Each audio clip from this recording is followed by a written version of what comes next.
விண்டரில் கேல்கரியில் எப்படி வீட்டுக்குள்ளே இருக்காங்களோ அந்த மாதிரி சம்மரில் இருக்க மாட்டாங்க. சம்மரில் செம ஜாலியாக இருப்பாங்க. எல்லா பார்க்லையும் இந்த மாதிரி கூட்டம் கூட்டமாக ஃப்ரெண்ட்ஸோடு சேர்ந்து ஃபேமிலியோடு சேர்ந்து நல்லா என்ஜாய் பண்ணுவாங்க. ஒவ்வொரு ஃபேமிலியில் இருந்தும் நிறைய திங்ஸ்லாம் எடுத்துகிட்டு வந்து இங்கேவே க்ரில் போட்டு இங்கே சாப்பிட்டு ஜாலியாக இருப்பாங்க. பக்கத்துலேயே பவ் ரிவரும் இருக்குது, சொல்லவே வேண்டாம். குழந்தைங்கள்லாம் அட்டகாசமாக பார்க்கில் விளாண்டுட்டு பவ் ரிவரில் போயிட்டு விளையாண்டுட்டு வராங்க. ரொம்ப ஜாலியாக இருக்கும்.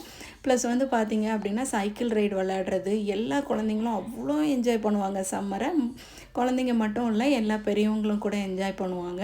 இங்கே பார்த்திங்க அப்படின்னா இந்த போனஸ் பார்க்கு, அந்த பார்க்கில் 2 செட் ஆஃப் பார்க் இருக்குது. ப்ளஸ் வந்துட்டு குழந்தைங்க விளையாடுறதுக்கு சூப்பராகவும் அந்த டே ஃபுல்லாக என்ஜாய் பண்ணுறதுக்கு உண்டான எல்லா திங்ஸுமே இந்த பார்க்கில் இருக்குது. கேல்கரியிலேருந்து பக்கத்தில் யாரும் இருக்கிறீங்க அப்படின்னா இந்த பார்க் போய் பாருங்கள். ரொம்ப ஜாலியாக குழந்தைங்கள்லாம் சூப்பராக என்ஜாய் பண்ணுவாங்க.